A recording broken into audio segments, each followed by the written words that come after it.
Hello, চলে এসেছি আজকে নিরামিষ মোচার ঘন্ট নিয়ে। এর জন্য আমাদের লাগবে মোচা, এবং মোচাটাকে আমরা হালকা করে একটু সেদ্ধ করে নিলাম। জলের মধ্যে আমরা মোচাটাকে সেদ্ধ করে নিলাম। এরপর আমাদের লাগবে হচ্ছে আলু, টমেটো এবং লঙ্কা, এবং তেল দিয়ে দিলাম। তেলের মধ্যে আমরা দিলাম হচ্ছে তেজপাতা। তেজপাতা দেওয়ার পরে আমরা আলুগুলোকে দিয়ে দিলাম। আলুগুলোকে একটু ভাজা ভাজা হবে। এরপর আমরা টমেটো আর লঙ্কার একটা পেস্ট করে নেবো, অ্যান্ড দ্যাটস রেডি।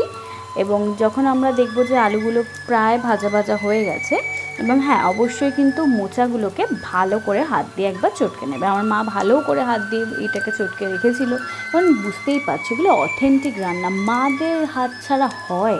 এরপর আমরা সেই টমেটো পেস্টটা এর মধ্যে দিয়ে দিলাম এবং ভালো করে নাড়াচাড়া করে নেবে।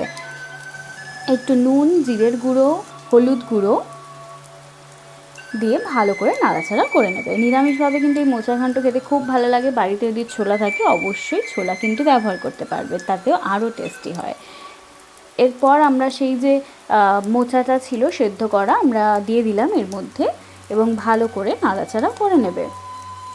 ভালো করে নাড়াচাড়া করে নেওয়ার পর একটুখানি চিনি দেবে, তাতে টেস্টটা কিন্তু ভালো হয়, মোচা জিনিস তো। এরপরে যখন দেখবে যে তেলটাও ছেড়ে যাচ্ছে, মোচাটা বেশ মাখা মাখা হয়ে যাচ্ছে, যখন মাখা মাখা হয়ে যাবে তার মধ্যে আমরা দিয়ে দেব হচ্ছে অল্প পরিমাণ জল। জল দিয়ে তারপর ভালো করে নাড়াচাড়া করবে। জল না দিলে কিন্তু মোচাটা ভালো করে সেদ্ধ হবে না, ভালো করে কিন্তু মাখা মাখা হবে না।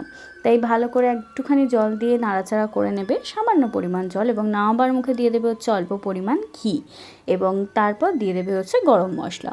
ঘি গরম মশলায় কিন্তু নিরামিষ টেস্ট রান্না খুব ভালো টেস্ট। এবং দ্যাটস রেডি আমাদের নিরামিষ মোচার ঘন্ট। নিরামিষ দিনে এইভাবে করে দেখো, খুব ভালো লাগে খেতে গরম ভাতে। এবং আমার ভিডিওস যদি তোমাদের ভালো লাগে, লাইক, শেয়ার অ্যান্ড সাবস্ক্রাইব করতে কিন্তু ভুলবে না। আবার দেখা হবে নতুন ভিডিও নিয়ে। টাটা।